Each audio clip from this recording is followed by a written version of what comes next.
Bismillahirrahmanirrahim. Fi anna min tabi'atil mulki al-infiradu bil majdi.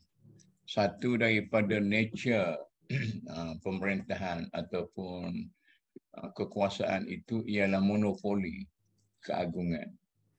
Jadi dia nak cerita di sini, akhirnya orang yang lebih berkuasa itu akan memonopolikan kuasa yang dibina bersama dengan asabiyah. Dia kata sebelum ni kita katakan kama qaddamna annal mulk innama huwa bil asabiyah. Jadi mulk itu, kekuasaan itu dicapai berasaskan dengan asabiyah. Dia kata sedangkan asabiyah itu muta'allifatun min asabatin kathira. Dia ada, kita katakan asabah banyak, ataupun kita kata kabilah, grup banyak, maka dia jadi satu grup besar. Watakunu wahidatum minha aqwa minal ukhra kulliha fataghlibuha wa tastawli 'alayha hatta tusayyiruha jami'an fi dhimniha. Jadi antara banyak grup-grup asabiyah ini, dia ada yang terkuat itu, lama kelamaan dia akan menjadi yang lebih dominan di antara mereka itu, maka dia lebih menguasai. Wa bidzalika yakunul ijtima'u wal ghalabu 'alan nas wad duwal. Begitulah biasanya bagaimana manusia itu mendapat sesuatu, mengumpulkan kekuasaan di antara masyarakat dan negara-negara. Wasirruhu, rahsianya ialah innal asabiyyatal 'ammah lil qabili hiya mithlul mizaji lil mutakawwini wal mizaju innama yakunu 'anil anasir. Mizaj di sini maknanya macam mood. Tak tahu dalam bahasa Inggeris dia terjemah macam mana.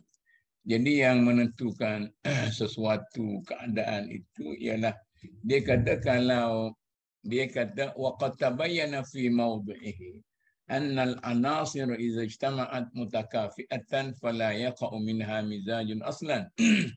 Dia kata anasir-anasir yang terdapat dalam, katalah dalam diri manusia ke, dalam masyarakat ke, kalau anasir-anasir yang banyak itu sama dia punya taraf atau sama dia punya imbangan itu, maka dia tidak boleh melahirkan satu muk yang jelas. Tapi kalau salah satu unsurnya lebih kuat daripada yang lain, maka itulah yang menimbulkan satu kecenderungan yang jelas. Wa tu'allifuha wa tusayyiruha asabiyatan wahidatan syamilah li jami'il asaib. Yang akan menjadikan dia sebagai satu asabiyah yang satu, yang menguasai orang lain, yang mengumpulkan kedudukan orang lain. Wa tu'allifuha wa tusayyiruha asabiyah wahidah syamilah li jami'il asaib wa hiya mawjudatun fi dhimniha. Dia ada bersama sendiri dan dia melebarkan kuasa dan pengaruhnya ke atas asabiyah yang lain.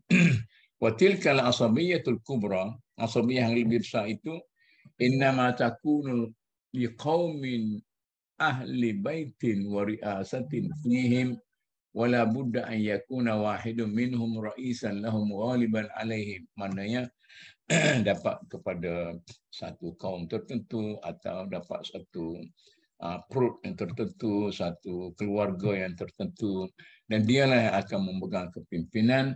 Fayata'ayyanu ra'isan lil asabiyati kulluha lighalabi mambatihi li jami'ha. Maka dia muncul sebagai jadi pemimpin kerana dia yang dapat menguasai. Itu falsafah dia. Mengapa jadi banyak itu? Wa idza ta'ayyana dhalik fa min at-tabi'ati al-hayawaniyah khuluqul kibri wal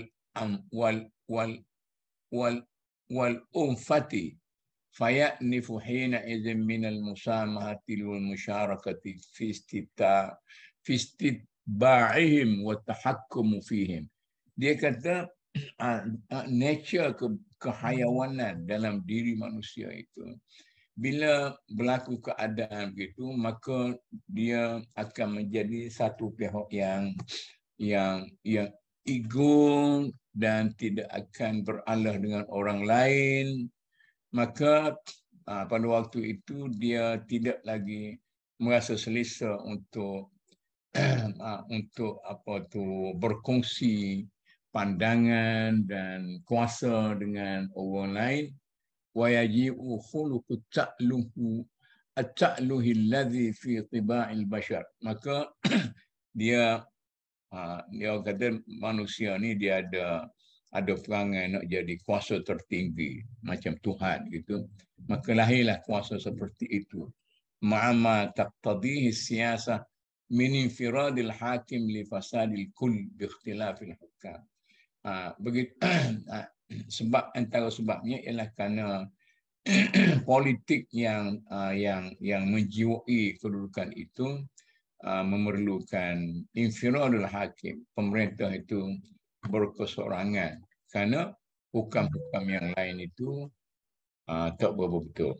Maknanya dia yang boleh tegak orang lain itu dah banyak menyeleweng di tengah jalan dah. Fatajda'u hina idin unuful asabiyati. Maka pada waktu itu dia cantaslah orang-orang lain yang nak cuba pergi ke depan. Wa tuflaju syakaimuhum an yasmu ila musyarakatihi fit tahakkum. Nak naik, cuba nak campur, dia cantas. Naik ini politik cantas ini. Wa taqra'u asabiyatuhum an dhalik. Wa yanfaridu bihi mastata'a hatta la yatruka li ahadin minhum fil amr. Akhir sekali dia muncul sebagai pihak yang paling berkuasa. Ada jadi Fir'aun lah. La naqata wala jamala. Orang lain tak boleh nak sentuh langsung. Nak bercakap pun tak boleh dah, tak boleh nak buka mulut. Fa yanfaridu bidzalikal majd bi kulliyatihi. Maka dia akan menjadi seorang yang tunggal. Wa yadfa'uhum an musahamatihi wa qad yatimmu dzalika lil awwali min mulukid daulah. Dia pun akan menjadi pihak yang beraja, yang menjadi raja dalam negara itu. Wa qad la yatimmu illa lisani wa thalith. Jadi ada dalam kes-kes yang tertentu generasi pertama tu sudah okey, cukup. Naik dia ya berkuasa penuh.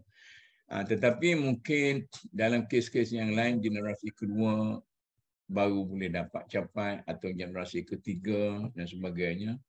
Illa annahu amrun la budda minhu fid duwan. Tapi sama ada dicapai dalam generasi pertama atau kedua atau tiga, itulah sunnatullah allati khalat fi ibadi. Itulah sunnah Allah yang berlaku. Jadi benda ni saya ingat orang-orang yang saya minat masa muda-muda, Presiden Nasir, Jamal Abdul Nasir, dia pernah menyingkirkan Hakim Amir sampai ada Hakim Amir itu mati terbunuh dan ada tuduhan bahawa ini dilakukan oleh bapa presiden dia.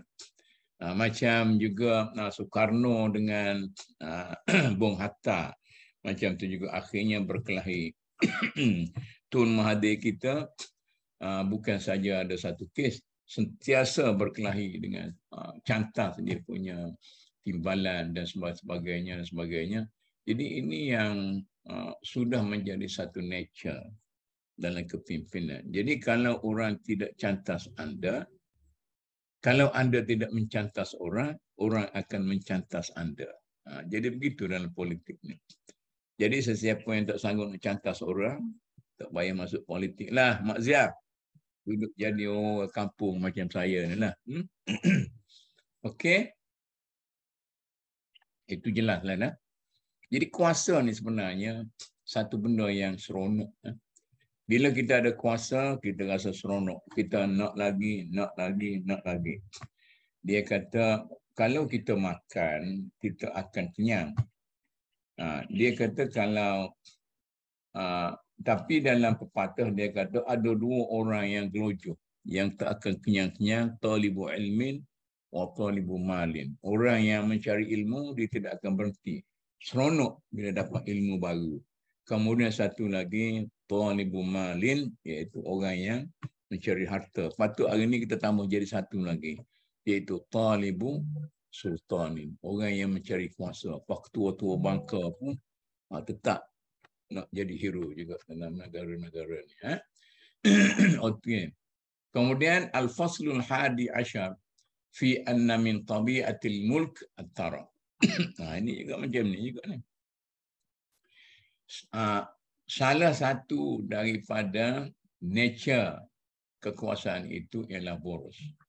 Bila anda berkuasa, anda mula bersikap boros, membelanjakan duit kerajaan sama seperti membelanjakan duit milik sendiri.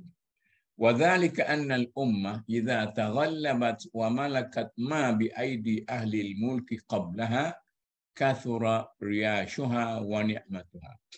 Sesuatu bangsa itu bila dapat menguasai dan memiliki apa yang pada sebelum itu menjadi milik kepada orang yang lain, maka banyaklah benda-benda yang mewah yang boleh dinikmati oleh orang tu. Kita dapat harta orang lain. Macam mana? Kita macam dapat harta free, tak payah susah.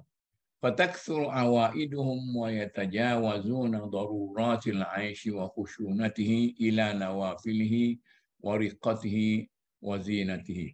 Maka bermula daripada itu, mereka cuba mengambil keuntungan daripada apa yang mereka itu dapat, dan mereka akan melampaui batas, tidak lagi cukup dengan hidup dalam keadaan keperluan asas sahaja, tetapi mulalah menjangkau kepada yang lebih atas lagi, yang kita kata nawafil, yang sunat-sunat pun bagi dia wajib. Yang benar-benar hal-hal mewah tu bagi dia kalau tak ada tak boleh. Tu. Wa yadhhabuna ila ittiba'i man qablahum fi awaidihim wa ahwalihim. Maka dia akan jadi mengikut mewah orang siapa sebelum daripada dia. Wa tasiru tilkan nawafil awaid daruriyah. Akhir sekali benda yang luxury itu menjadi benda-benda yang mesti, yang daruri. وَيَنْزِعُونَ مَعَ ذَلِكَ إِلَى رِقَّةِ الْأَحْوَالِ فِي الْمَطَاعِمِ, makan, pakai dan sebagainya, وَالْفُرْشِ وَالْآلِيَةِ وَيَتَفَاخَرُونَ فِي ذَلِكَ. Bermegah-megah pula. Ini dapat menunjukkan, semalam kamai lagi, hebatnya tuanku kita naik kereta kuda. Kereta kuda biasanya kuda pak kita ni kuda padi, itu kuda tu kuda import. Jadi inilah وَيَتَفَاخَرُونَ فِي ذَلِكَ وَيُفَاخِرُونَ فِيهِ غَيْرُهُمْ مِنَ الْأُمَّةِ. Dia rasa bangga. Saya bila saya baca sejarah-sejarah pemerintahan Islam ni, pada satu masa Khalifah Turki Uthmaniyah, dia gaji dia jauh lebih besar daripada gaji Raja Britain. Maknanya itu taraf dia dari segi kemewahan. Dan saya rasa adalah di antara kita ni, saya rasa Syekh kita dengan Puan Nazli pun pernah pergi ke Turki ni.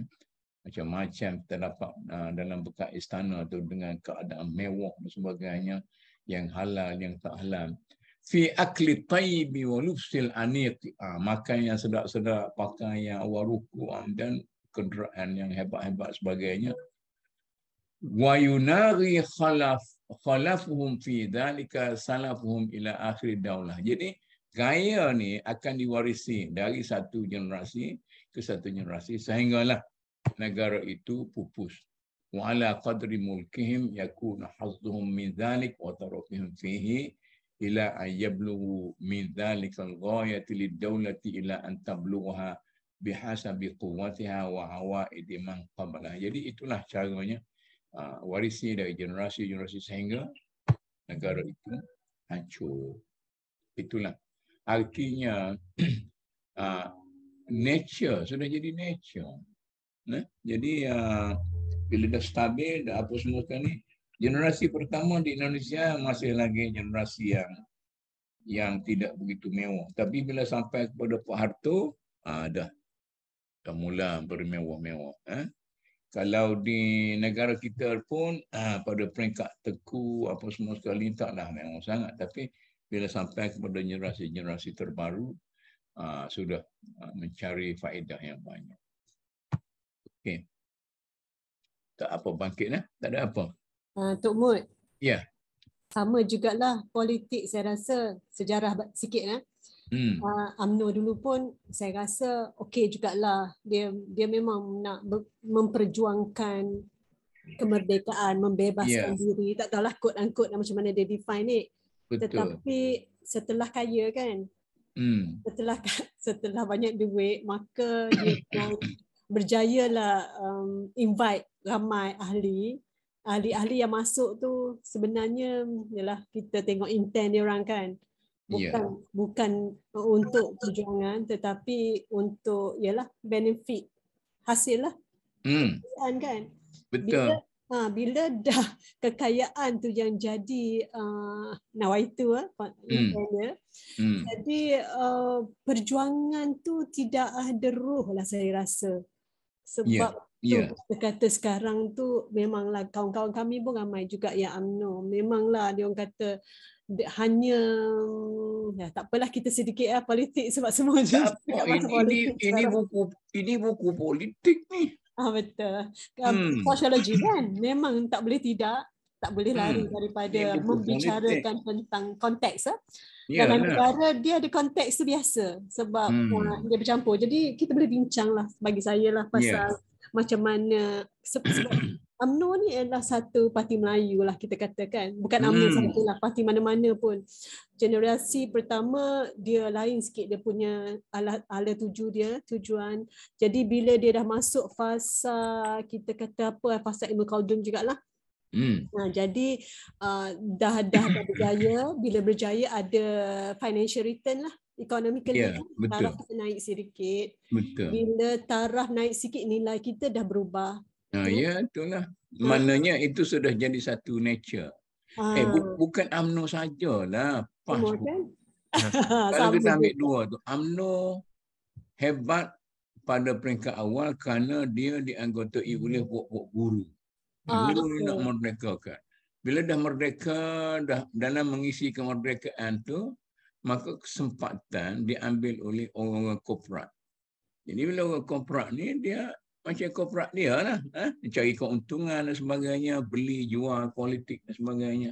Yang UMNO kan Tok Mut, saya dengar lah kan, bila saya dengar siapa bercakap, dia cakap dulu wanita-wanita UMNO dulu-dululah yang masa perjuangan, diorang bagi duit untuk tanggung tuanku pergi dalam usaha memerdekakan tanah Melayu lah. Gelang di tangan, cincin di jari, lurut letak dalam badan. Betul, pengorbanan dia tinggi. Jual untuk nak pergi ke London, nak pergi bincang apa semua sekali. Generasi awal kan? Generasi awal PAS macam tu. Tapi bila PAS masuk Barisan Nasional tahun berapa tu, ada rezeki dapat jadi menteri, timbalan menteri. Mula-mula PAS ini dianggotai oleh tok lembaga kampung, ustaz-ustaz, tok guru pondok dan sebagainya. Dan bila dah ada rezeki, akan dipenuhi oleh mereka ini, maka jadilah parti sekular macam tu juga. Nanti pilihan raya kelima ni kita tengok siapa dia yang akan jadi calon. UMNO bersama, PAS bersama, PKR pun mungkin, dan PH bersama. Jadi kita lah di bawah ni cakap lah tentang idealism. Mak Zia duk fikir tentang Ibn Khaldun tinggi-tinggi, orang dah tinggal dah Mak Zia Ibn Khaldun ni. Dia pergi dengan cara apa dia lah. Tok Mut, saya ada baca kan, ketika dalam Ibn Khaldun ke mana kan, semasa raja-raja dia ada putera, dia akan bagi wazir lah untuk jaga. Wazir ni dia akan jaga putera dia, dia akan bagilah cara bermewah-mewah. Dia tak macam Salahuddin Al-Ayyubi dengan Sultan Muhammad Fatih. Dia orang punya apa, tuan guru-guru dia orang yang jaga, dia orang betul-betul jaga dia punya jati diri kan. So wazir anak-anak raja ni dia memang ajar bermewah-mewah lah. Lama-lama putera dia lemah. Ya, betul. Jadi hidup dalam mewah. Jadi kan wazir akan ambil alih jadi pemerintah. Cerita kerajaan Barmaki macam itulah. Yang kerajaan khalifah ni dia jadi puppet saja, yang merintah sebenarnya orang Barmak itu. Di Kelantan masa ada Mufti Haji Noh dulu, dialah yang mendidik budak seorang kanak-kanak yang bernama Tengku Ismail. Jadi Tengku Ismail ni iaitu yang ayahnya kepada Sultan sekarang. Itu jadi lebay, jadi apa semua sekali itu yang dididik oleh Mufti Haji Makno. Jadi sampai Tengku tu pun maknanya kalau tengok Haji Makno tu, Tuan Guru Haji Makno ni takut. Jadi itu dia. Tapi bila lepas generasi itu dia jadi benda lain adalah. Itu yang menjadi masalah kita. Okey. Ana mencelah sikit Ana. Ya. Pertamanya Ana Ibn Khaldun ni oleh kerana dia menulis sebagai satu sains sebagai satu untuk kita perhatikan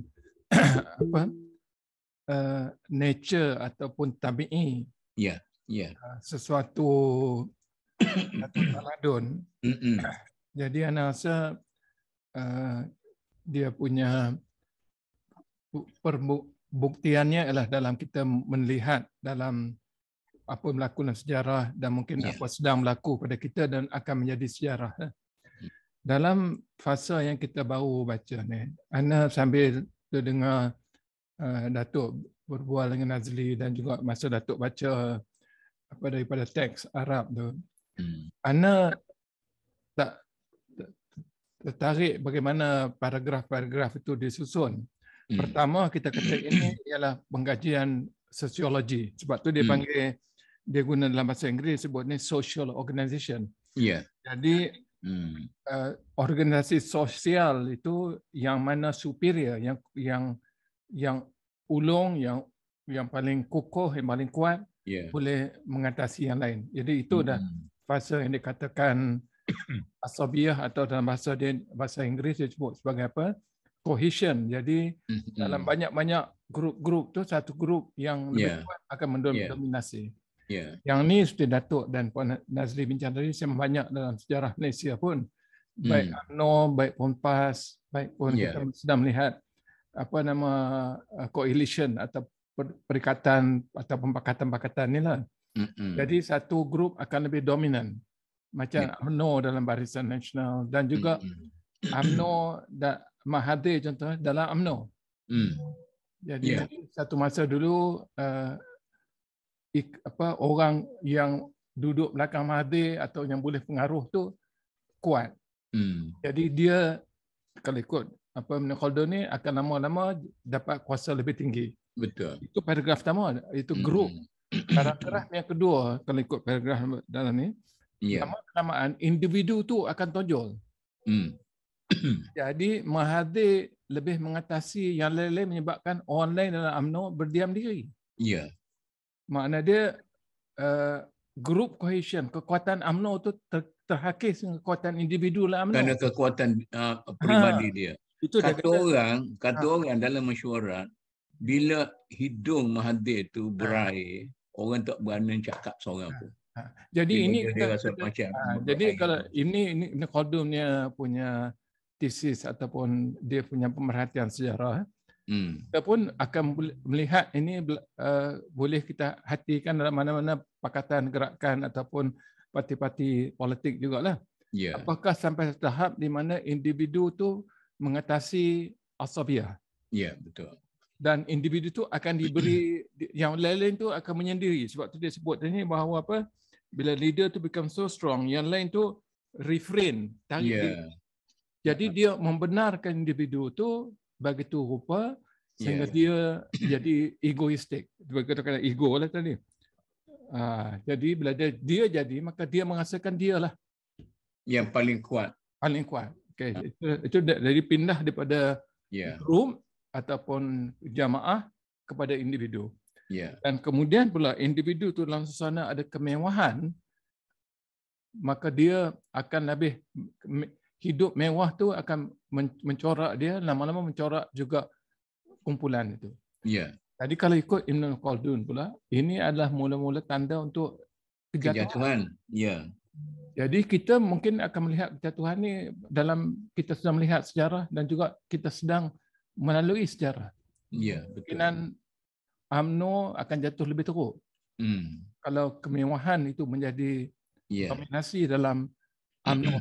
Kalaulah pertahankan kedudukan individu dan juga pertahankan kemewahan hidup itu menjadi satu budaya. Lama-lama jatuhlah kan. Kita melihat kalau ikut urutan apa yang Ibn Khaldun nak cuba gambar, tapi dia lihat ni dalam sejarah dan semua sejarah yang dia kaji. Wallahualam. Itu anak tarik juga lah. Betul. Mungkin kita lihat ni dalam macam mungkin di Jepun jatuhnya parti-parti gerakan besar, Indonesia mungkin, malah kita akan boleh melihat ni dalam mana-mana tamadun jugalah. Wallahualam. Betul. Jadi bila individu berkuasa, dia akan melahirkan gap antara kuasa dia dan orang-orang di bawah, maka banyak kekosongan yang berlaku tidak dapat dipenuhi. Bila dia tidak lagi berada di situ, berlakulah kucak-kacir dan sebagainya. Anak rasa mungkin kalau kita balik, tak tahu kalau ada di kalangan kita, mungkin bagus juga kalau kita dan perbincangan kita ada juga orang ahli sirah di kalangan kita yang memahami, yang sebab anda boleh kaji sirah Rasulullah lah, maka lebih yang bukan terlalu yang umum. Kita bicara sirah kadang ni, tapi kalau siapa memahami dinamika yang berlaku di fasa-fasa terpenting dalam sejarah semasa Rasulullah masih hidup, anda rasa Rasulullah selalu kembali balik kepada apa tujuan kita kalau berlaku. Itulah. Khazraj bergaduh, Rasulullah datang peringat kita ni pejuang untuk apa. Berlaku sikit ni sentiasa ada Rasul diperingatkan oleh Quran balik kepada tujuan dan matlamat ataupun maqasid, sebab apa kita berjuang. Malah Rasul peringat saya pun seorang ini, dan dia bukanlah dia sengaja, dia seorang manusia biasa tapi peranan sebagai Rasul. Jadi semua itu nak peringatkan balik pada ukhuwah dan tujuan dan matlamat masyarakat Islam ataupun jamaah Islamiah lah. Anak rasa sebab tu sentiasa dikembali supaya jangan individu tu mengatasi pada tujuan besar. Wallahualam. Jadi parti seperti UMNO ni, dia boleh pulih hanya dengan, dalam bahasa saya, apabila dia sanggup balik kepada asal, pakai terompah semula. Pakai terompah kayu semula. Barulah dia boleh balik sebagai pejuang-pejuangnya. Kalau tidak, dia akan mengecut, meniru dan sebagainya. Kalau gaya tidak boleh meninggalkan kesan-kesan kejatuhan itu, mana dia jadi mengecutlah. Begitu juga parti satu lagi itu PAS pun. Jadi rasa mana-mana parti pun kalau dia balik kepada ini irrespective pada agama semualah, makna dia mana-mana yang berjuang dia kena balik pada idealismenya. Kena balik pada idealisme. Sebab tu yang dia cuba gambarkan Arab tu, waktu balik pada Bedouin. Betul. Dia susah kena balik pada perjuangan asal supaya itu tak hilang kepada matlamat dan sebab diwujudnya satu idealisme itulah. Wallahualam. Jadi oleh kerana itu, ini adalah pasal yang ke-13 ini. Ini menceritakan tentang apa sikit sebanyak kita bincang tadi. Dia kata fi annahu idza istahkamat tabi'atul mulki minal infiradi bil majdi wa husuli tarafi wa da'ati aqbalati daulatu alal haram. Dia kata bila berlaku pembulutan kuasa dan keagungan, dan bila berlaku keborosan dan sebagainya, bermewah-mewah, maka negara itu sudah mula mengalami proses kepenuaan, menjadi jadi negara tua adalah. Wa bayanuhu min wujuh. Alasannya ialah seperti berikut. Al-awwal annaha taqtadi al-infirad bil majdi kama qulna. Jadi itulah dia kata pertamanya ialah itulah kesan secara langsung kepada monopoli kuasa. Wa ma kana al-majdu mushtarikan bainal isabati wa kana sa'yuhum lahu wahidan kanat himamuhum fit taghallubi 'ala al-ghairi wadh-dhabbi 'ala al-hawzati uswatan fi tumuhiha wa quwwatan syakaimuha wa marmahum ila al-'izzi jami'an wa hum yastatibuna al-mauta fi bina'i majdihim wa yu'athiruna al-halakata 'ala fasadihi. Dia kata selagi keagungan itu dikongsi bersama antara asabiah itu dan mereka secara bersama berjuang untuk mengatasi orang lain, dan itulah yang menjadi panduan mereka itu dan menjadi idealism mereka ialah untuk kepentingan keagungan bersama dan sanggup mati kerana idealisme itu, hancur dan sebagainya, itu akan terus naik ke atas. Wa idzan faradal wahidu minhum bil majdi qara'a asabiyatuhum wa kabiha man a'natahum wasta'thara bil amwali dunahum fatakasalu an ghazwi wa fashala ribhuhum wa ra'imu al mudhillah wal isti'bad.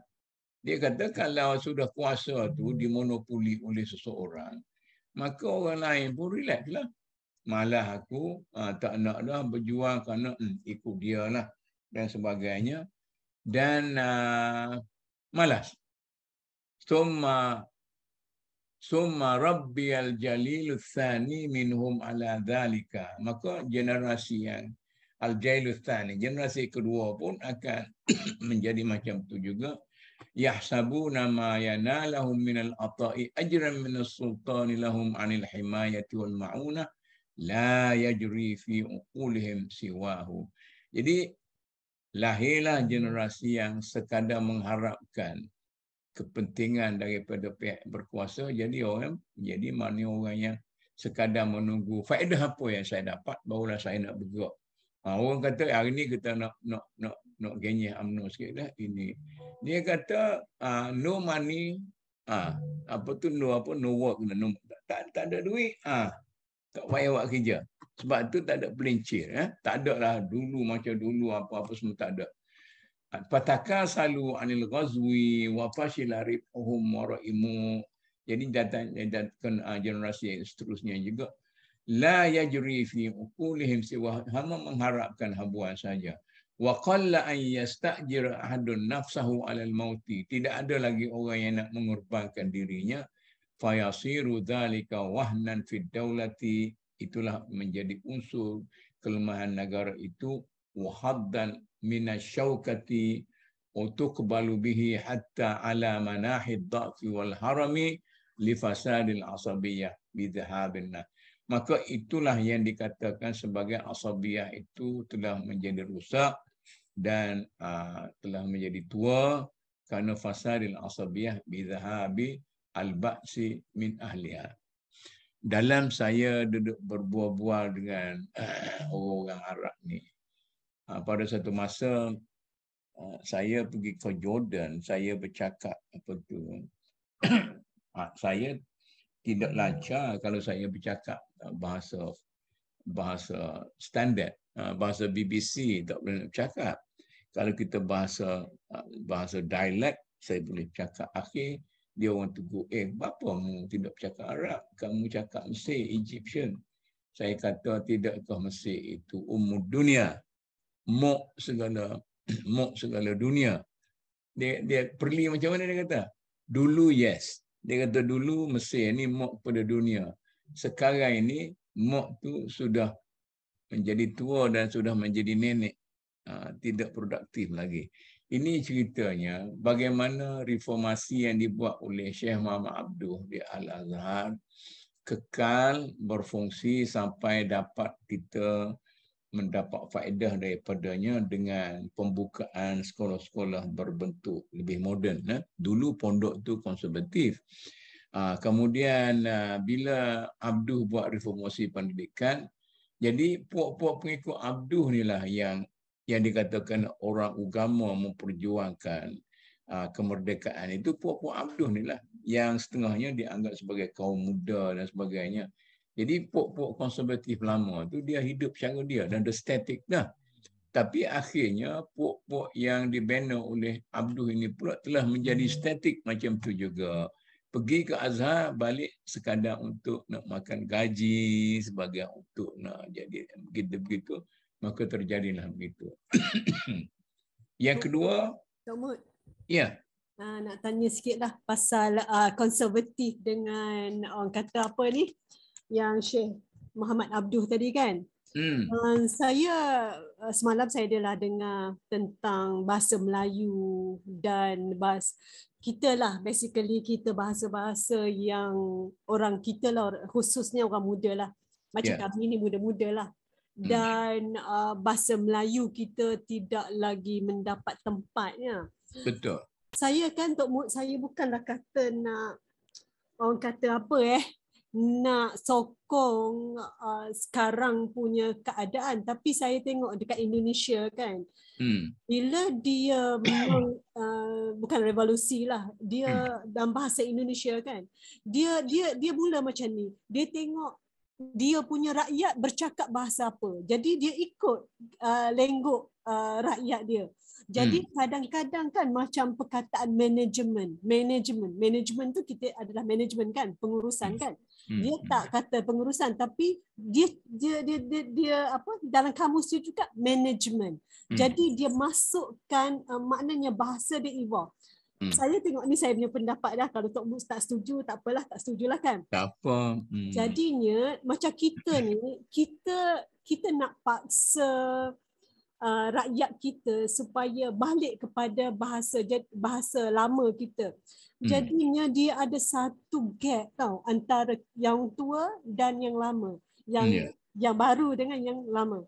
Jadi yang baru dah tak boleh nak buat apa dah kalau kita bercakap sesuatu fakta, bila dia tak faham, dia tak dengar lah sebab dia tak faham. Betul. Tapi kita insist juga vocabulary kita macam-macam lah. Kita pakai kan vocabulary. Jadi setiap kali kita membebel, kita kata sekarang saya tak tahulah sekarang kan ada tak bahasa Arab, bahasa Melayu campur kan.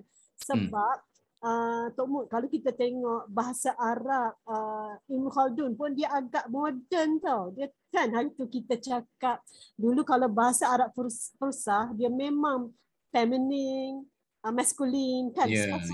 Jadinya saya rasa bahasa Arab moden sekarang pun dia macam bahasa Inggeris juga kan. Dia jadi dia dinamik. Dia dinamik. Dia ikut orang kata apa, bahasa tu pun ikut berkisar di apa perkembangan masyarakat itu sendiri. Tapi saya rasa kan kalau kita nak paksa orang ikut kita, makanya isi intipati pemikiran tu tak sampai. Sebab kita duk berbalah tentang masyarakat Melayu kita kononnya nak tunjuk dia pandai Inggeris, kononnya nak tunjuk pandai bahasa Arab kan. Jadi kita insist faham bahasa Inggeris, sedangkan bagi saya inti itu penting, the content of the communication itu penting. Jadi maknanya kena ada satu keseimbangan lah antara titik tolak macam mana midway kita meet lah dengan generasi yang baru ni kan. Tak tahulah, wallahualam lah.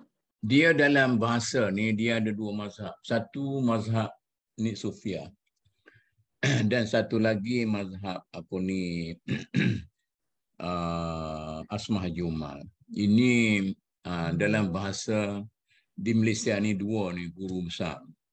Jadi Nik Sufia dia lebih mementingkan teori bahasa. Asmah dia lebih mementingkan apa yang sebenarnya masyarakat guna. Nik Sufia apa yang sebenarnya mengikut kaedah bahasa itu. Jadi itu dua school. Jadi saya rasalah tanpa melihat kepada dua aliran ini, bahasa Melayu kita ni saya rasa silapnya pokok pembina bahasa di Dewan Bahasa dan sebagainya. Kita banyak mengambil sikap menyogok bahasa-bahasa yang saya kira atau kita kira ini betul. tanpa mengira dengan perkembangan bahasa itu di pasaran. Jadi lama-lama kelamaan yang digunakan dalam masyarakat umum ialah bahasa yang sudah terhakis, yang sudah menjadi bahasa-bahasa rojak, bahasa apa semua sekali itu, dan agak terkeluar daripada kaedah struktur asal bahasa Melayu. Itu dah jadi bahasa yang jadi macam tu. Jadi Dewan Bahasa pada peringkat awalnya, masa saya duduk di masa dalam ahli lembaga, kita tak mempertahankan idealism bahasa kita, tapi akhirnya bahasa-bahasa kita panggil bahasa-bahasa yang bahasa pasar ni, bahasa darijah orang Melayu kata, orang Arab kata. Jadi bahasa pasar ni, bahasa apa kita panggil bahasa Inggeris, bahasa slang apa semua. Bahasa ni sudah menguasai. Jadi akhir sekali kita buat keputusan menerima bahasa-bahasa yang ini walaupun agak bertentangan dengan kaedah idealism bahasa, kita terima sebagai bahasa yang boleh distandardkan. Jadi belum pada itu kita duduk cipta istilah lah. Jadi istilah tu jadi macam jadi benda yang cantik tapi tidak dipergunakan. Ini mutu permata itu tinggi tetapi tidak menjadi pilihan orang ramai. Orang ramai tetap juga memilih Mas Tiruan. Maka kita terpaksa gazetkan bahawa bahasa yang apa tu kita terpaksa terima. Sebab Tok Mut, macam kita yang kita nak fokus tentang orang katakan mindar itu sendiri kan, konten pemikiran itu sendiri kan, apa benda macam masalah nilai kan, masalah saya rasa orang biasa kena faham kenapa kita macam kehilangan arah tuju kan, dan kita kena bercakap dengan bahasa dia orang. Jadi betul lah Tok Muk kata aliran yang ada dua, iaitu akademik dan fikir kan. Bila kita nak bercakap yang akademik akan banyaknya bahasa pasar tak boleh pakai kan. Itu juga betul lah Tok Muk kata dekat Syria, dekat Jordan tu kan, Levantine kan. Levantine ni one of the kita kata bahasa Fursat ialah memang dia orang bahasa standard kan, dia pakai bahasa standard. Betul, lebih standard. Jadi kalau di antara orang Arab dia orang berbalah mengatakan bahasa dia orang lebih superior, dan macam mana kita nak ada tajdid lah kan, perubahan dari segi pemikiran tak jalan. Datuk, Ana macam nak bertanya Datuk sikit. Bila Ana dengar berkenaan dengan Muhammad Abdul, Ana rasa dalam isu ataupun pendekatan reform dalam pendidikan itu satu faktor yang Ana mungkin nak bertanya dalam nak perpanjang sikit dah Datuk punya kupasan tadilah. Ana rasa agak menarik. Dia bila lihatkan dia sebagai reform tu, maknanya dia sedang nak cuba ubah dari segi apa Datuk? Yang amatan Datuk, wallahu a'lam. Dia dari segi konten, dari segi gaya, dari segi agenda, dari segi metod dia ubah semua sekali. Jadi pada waktu itu dari segi isinya memanglah cara lama itu masih mengekalkan dia punya isi yang asal, tetapi tidak lagi dapat sesuai dengan realiti yang ada. Dari segi perbincangan dia sudah jauh tidak realistik. Ini yang masalahnya, tidak realistik dan sebagainya. Itu perbincangan secara khusus perbincangan apa Datuk? Misalnya kalau dalam akidah kan. Jadi kada zaman dahulu orang berbincang tentang akidah ni tinggi. Jadi menggunakan falsafah dan logik Yunani, dan sehingga masyarakat yang sangat terpelajar pada waktu itu dia dapat faham. Akidah dia menjadi kuat kerana bahasa-bahasa saintifik pada waktu itu digunakan untuk menerangkan apa itu Tuhan, apa itu alam, apa itu manusia dan sebagainya. Tapi apabila mana nilai intelektual masyarakat Islam sudah terhakis dan banyak dipengaruhi oleh persekitaran-persekitaran yang negatif mempengaruhi mereka itu. Kalau kita kekalkan bahasa yang lama, maka orang ini tidak lagi sesuai dengan apa yang kita ajar. Akhir sekali pengajian Islam itu terperosok dalam kepompong sendiri dan para pelajar Islam itu tidak boleh lagi sesuai dengan keperluan masyarakat. Jadi macamnya ajaran gereja itu telah menjadi sesuatu yang terpisah dan gereja hanya dilihat sebagai tempat suci yang tidak lagi berfungsi baik dalam masyarakat. Datuk, kalau anda mencelah sikit, ini mungkin macam contoh macam perbincangan ilmu tauhid. Apakah dalam perbincangan berkenaan dengan contohnya waktu itu kita berbicara soal sifat 20. Ya. Kemudian dibawa pendekatan apa? Tauhid uluhiyah, tauhid rububiyah. Ya. Tauhid asma. Jadi yang itu anda rasa lebih mudah untuk orang nak memahami. Dan anda ingat masa 70-an masa kami mula mendekati konsep tauhid pun pada anda tauhid rububiyah dan tauhid uluhiyah ni bagi jelas bahawa tak cukup kamu menerima Allah sebagai Rabb, kamu juga menerima Allah sebagai Ilah. Dan tulisan-tulisan macam Abu Ala Maududi semua tu menjelas bagi tu clear. Untuk angkatan generasi orang macam saya lah. Mula terbuka tingkatan 5, mula terbuka. Oh, sebenarnya belajar dalam kelas-kelas tu tak sebegitu jelas seperti mana saya baca contohnya tauhid, tulisan Maududi, masalah banda, jelas bahawa kita mungkin kata kita terima Allah tapi kita tak terima sistem Allah, itu pun bukan menerima Allah dalam kata sebenarnya. Jadi itu satu pendekatan perbincangan tauhid ataupun satu lagi cara untuk anda hafal sifat 20.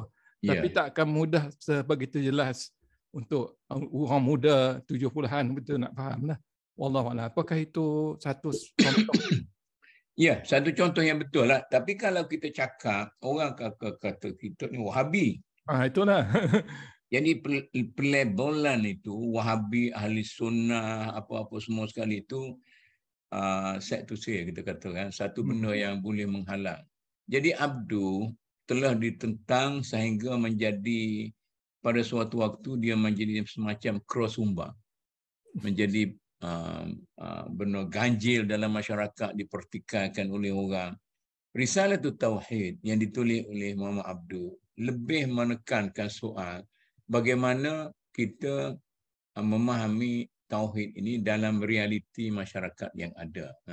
Betul lah rububiyah, uluhiyah, apa-apa semua sekali. Tetapi pada waktu itu soal penerimaan yang Syekh kata tu, menerima terhadap Allah seada-adanya sekian-sekian, pada waktu itu tidak menjadi persoalan. Tapi yang menjadi persoalan sekarang ini ialah masyarakat telah tergugat. Dalam itu mana kena balik pada realiti sebenar. Jadi ini yang menjadi masalah yang apa tu, katakanlah kalau zaman Piramli kita kata lagu-lagunya menceritakan tentang keindahan alam dan sebagainya. Betul masa tu kan alam hijau apa semua sekali. Tapi kalau sekarang ni kita bercerita tentang keindahan alam, sedangkan bukan soal alam tu lagi manusia yang soalnya dunia yang bumi yang tempat dipijak tu sudah pun menjadi rusak. Jadi nak baik yang tu, itu yang apa tu. Sebab itu Muhammad Abdu cuba memasukkan subjek-subjek baru dalam pendidikan di Al-Azhar itu sehingga pendidikan Islam itu apa tu diremajakan balik. Sebab itulah dia boleh melahirkan satu generasi yang reformis. Satu generasi yang reformis ni tempat ni pun bincang kaum muda, kaum tua dan sebagainya. Cuma malangnya generasi reformis itu dia hanya mengikut Abduh dan dia tidak melakukan sendiri reform tu. Tidak melanjutkan proses reformasi Abduh, tetapi sekadar duduk dalam kepompong yang dibina oleh Abduh itu, dia melanjutkan. Akhirnya dia akan menjadi konservatif juga. Jadi sekarang ni duk kelahi antara Wahabi dengan Ahli Sunnah wal Jamaah tu, awak dua-dua ni sama-sama konservatif. Sama-sama konservatif. Orang panggil bertikam dalam kain sarung. Kain sarung hancur tapi body tak kena. Jadi oleh kerana itu, tugas kita berat. Ini macam kita kata Ibn Khaldun menulis dalam satu metod yang baru yang berbeza daripada metod yang diikuti orang sebelum itu masuk undi ke mana-mana. Sebab itu hasil dia diabaikan begitu. Mungkin pada suatu waktu peringkat awal, Ibn Khaldun tidak ada pengikut pun, diabaikan. Sehingga kan dia dihidupkan oleh satu golongan lain lah misalnya. Jadi kalau Syekh kata Maududi tadi, dia kata tentang qada dan qadar, dia kata macam ni, kita duduk atas kereta api lah. Duduk atas kereta api, kita tak payah susah nak tanya kereta api nak ke mana. Kita tak boleh kontrol kereta api tu. Kita kontrolnya di kawasan kita ni, maknanya ada gabungan di antara qada dan qadar dan ikhtiar. Macam duduk atas kapal besar. Jadi dulu-dulu kita belajar ilmu yang begitu tinggi-tinggi. Tetapi tidak menjejak ke bumi, tidak realistik. Bila tidak realistik, tidak boleh membina minda masyarakat semasa. Itu yang menjadi masalah. Jadi oleh kerana itu, saya rasa apa nak buat, kita cuba bagaimanapun. Mana sekolah Arab sendiri pun kena reform sehingga ia mewakili satu pandangan Islam yang maju. Jadi sekarang ini, kalau dia nak menjakawi keluar daripada kongkongan orang yang dia pengaruh, yang pegang pada fikrah dia akan terus ikut. Tapi kalau dia nak majukan luar, itulah. Maknanya ini bahaya kita kata birokrasi agama yang terlampau berkuasa dalam menentukan pengajaran Islam yang sebenar dalam masa yang berkaitan. Soal birokrasi itu, dalam negara kita ni, birokrasinya terlampau kuat. Mufti terlampau berkuasa. Pihak Jabatan Agama sangat berkuasa. Apa yang dikatakan oleh mufti dan pihak berkuasa agama, itu adalah kata putus. Ini tidak boleh dibantah oleh siapa-siapa. Maka sesiapa yang membantah kata-kata ini, dia dianggap terpencil daripada masyarakat yang sebenar. Ini yang terjadi sekarang ni.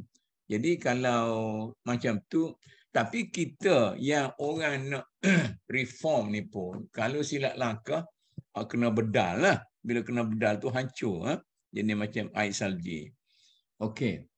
Kita pergi kepada alasan yang kedua. Dia kata, inna tabi'atal mulki taqtabi kama qaddamnahu fatakthuru awaiduhum wa tazidu nafaqatu muttaraf ala aqtiyatihim.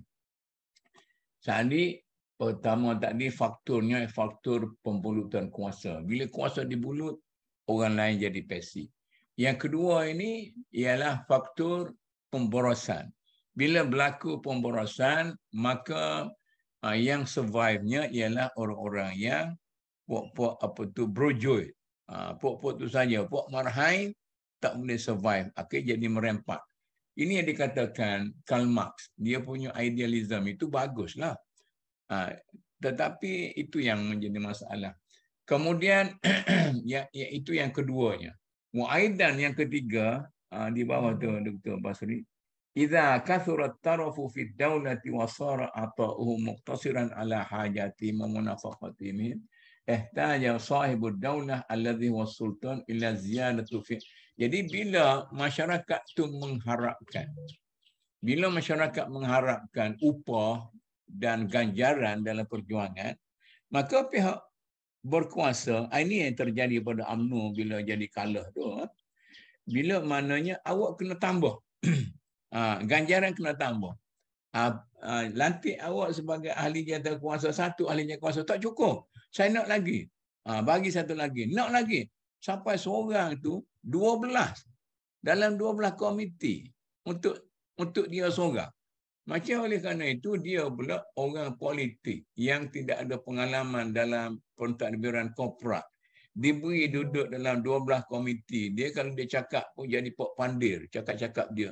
Maka struktur pembangunan negara runtuh.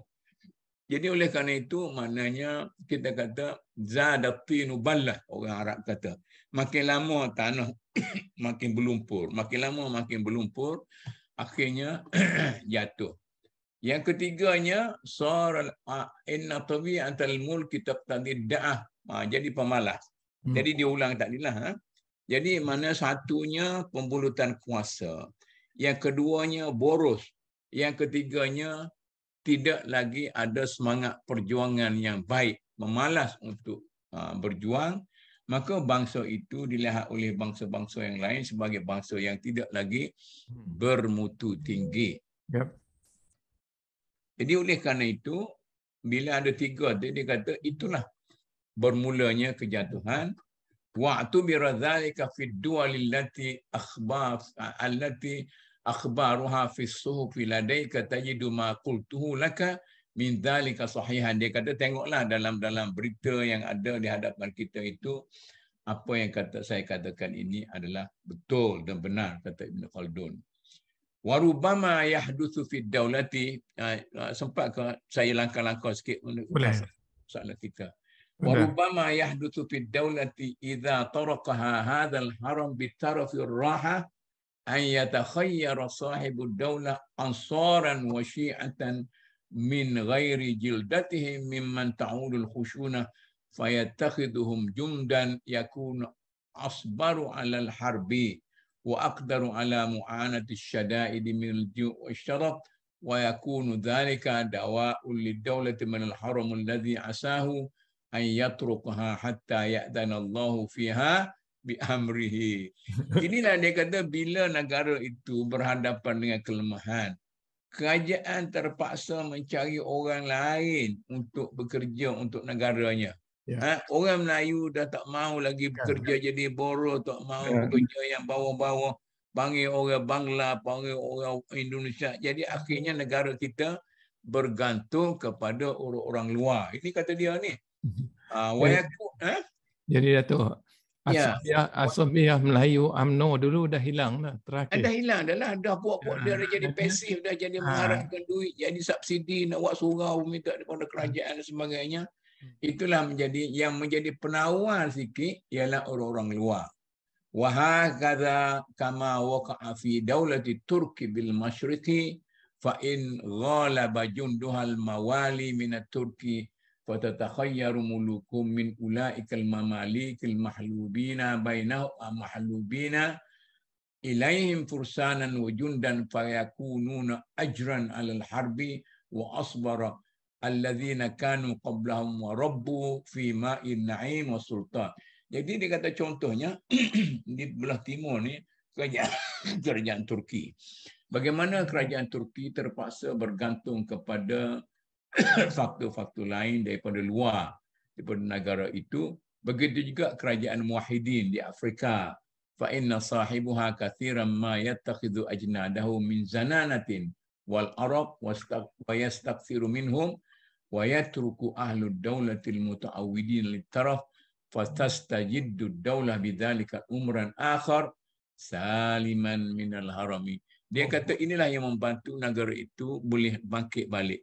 Mana kita ni sudah menjadi realiti bagi kita nak mengekalkan perkembangan ekonomi, terpaksalah mengekalkan orang luar duduk di sini, mengharapkan penduduk tempatan kita baik tak ada kerja daripada saya menjadi tukar sapu sampah. Baik tak ada kerja daripada saya menjadi pembantu rumah dan sebagainya. Jadi ini terpaksalah.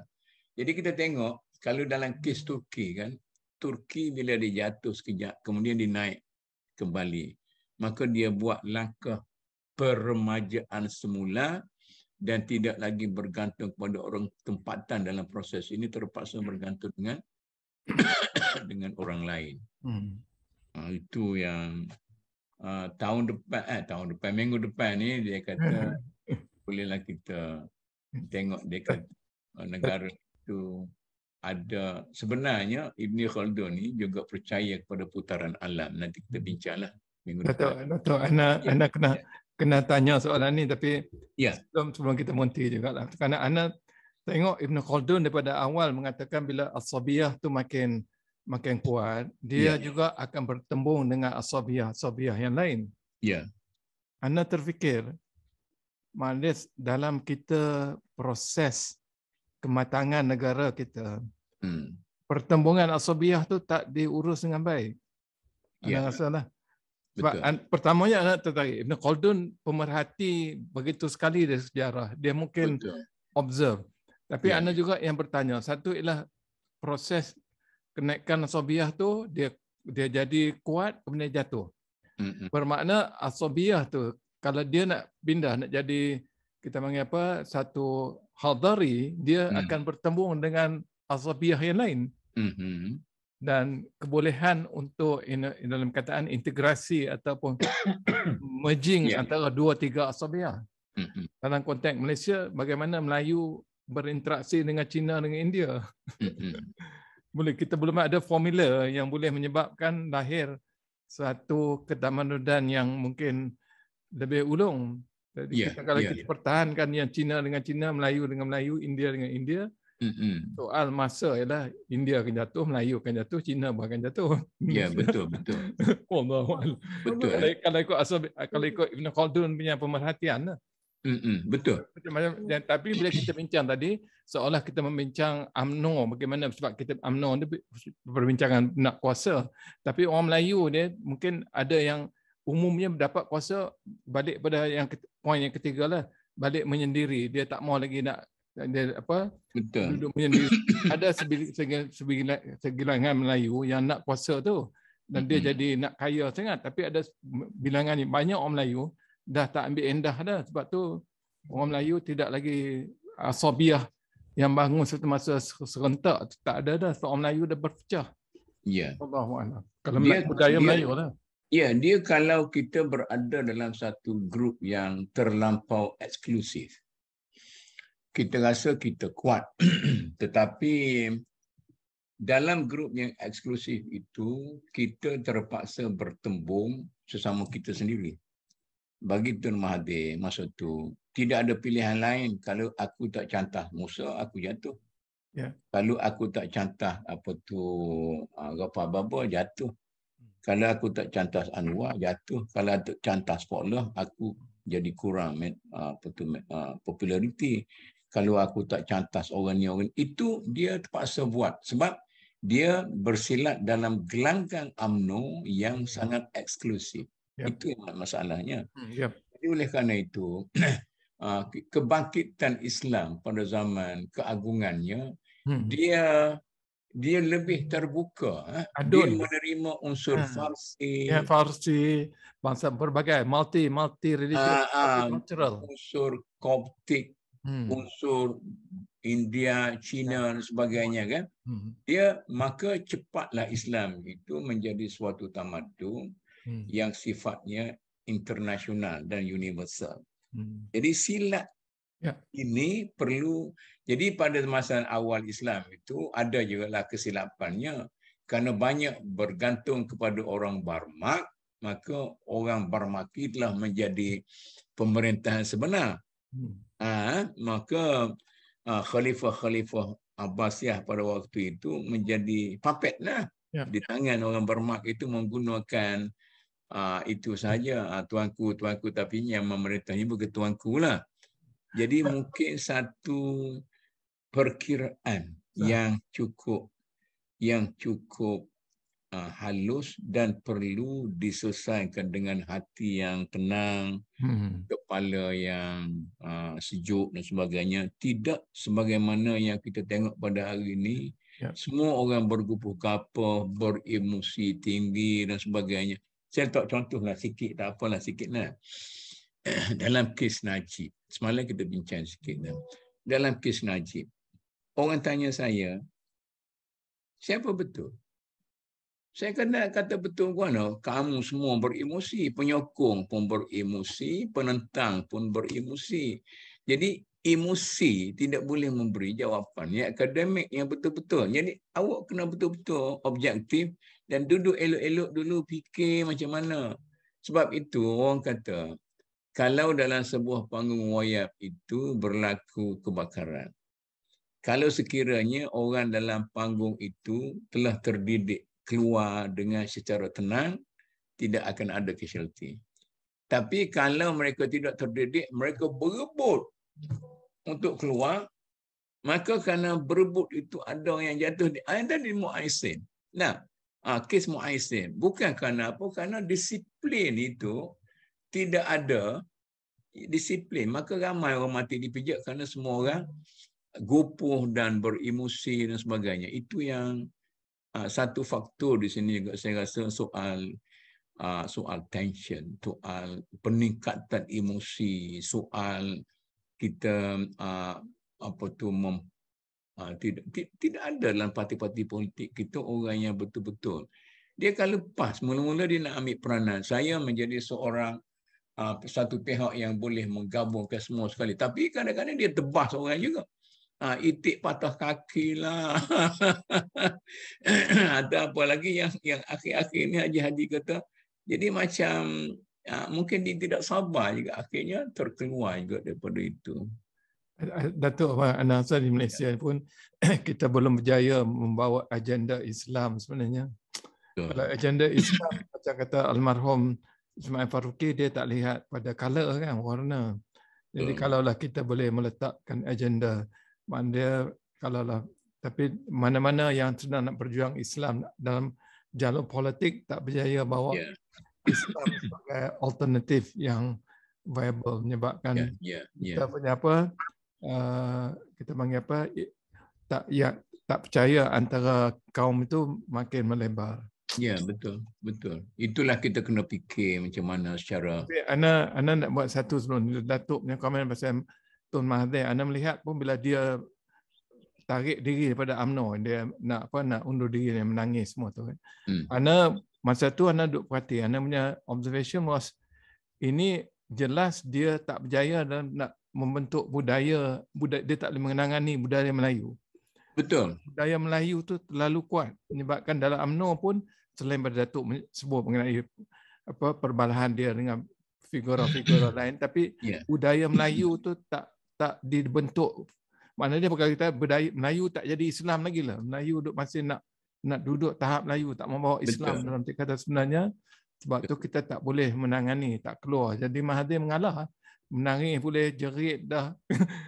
Dia kecewa dengan budaya dia. Kegagalan orang Melayu untuk respon kepada idea dia untuk membangunkan orang Melayu dan Islam dalam negara ini.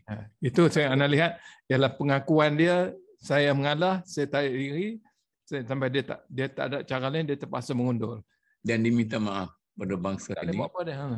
Tak boleh. Ini kalau saya pada suatu masa saya baik sikitlah dengan Tan Sri Amin Osman. Banyaklah cerita-cerita yang sampai kepada telinga kita kan melalui Amit sampai kepada bila nak buat pusat pemerintahan, pusat pentadbiran negara. Mula-mula tu betul lah nak buat di tempat lain, tapi belum lagi gazet nak buat tu semua pergi beli dah tanah tu. Tidakkah kecewa tu kan? Pergi beli dah tanah tu. Di Janda Baik ke, di apa tu, di Sempadan Selangor dengan Perak itu kan. Sehingga dia kata, Amit, mainkan kita pergi di perang besar tu. 2 orang tu naik kuda. Jadi dengan cara rahsia pergi tengok ni lembah ni tinggi, lembah ni tinggi. Mana terpaksa dirahsiakan supaya program itu tidak dieksploitasi orang mencari. Dan ini kita kena kekalkan tempat orang Melayu supaya itu masalahnya. Macam kita nak suruh ikut budaya orang Jepun tak semudah. Sebab tu dia punya usaha nak kata kita tak pasal tengok barat atau sebab satu masa selalu tengok pada barat. Dia nak sebenarnya dia suruh kita tengok diri kita sendiri. Betul. Dia suruh tengok pada Jepun. Tapi tengok Jepun pun tak berjaya nak buat. Tapi sebenarnya akhirnya ialah bangsa kita nak bangun ialah dengan kita lihat diri kita sendiri. Balik kepada budaya asal. Betul lah. Macam Mak Ibrahim kata, kita dari segi undang-undang balik kepada common law tempatan. Jadi taklah kita ambil common law British, kita ambillah common law kita, apa nilai dan sebagainya. Okey, kita dah lebih dah okeylah. Jadi hari ni setakat itulah dulu. Ni ada orang kehadiran kita, insya-Allah lah minggu depan ni saya minta supaya kita hadir lebih awal serentak dan kita cuba bentuk satu disiplin pengajian. Sementara kita duk baca Ibn Khaldun, kita juga menentukan bahawa kita ada peningkatan dari segi nilai diri dalam bergerak dalam masyarakat kita. Akhir sekali saya ucap terima kasih. Wabillahi taufiq. Wassalamualaikum. Bergerak dalam masyarakat.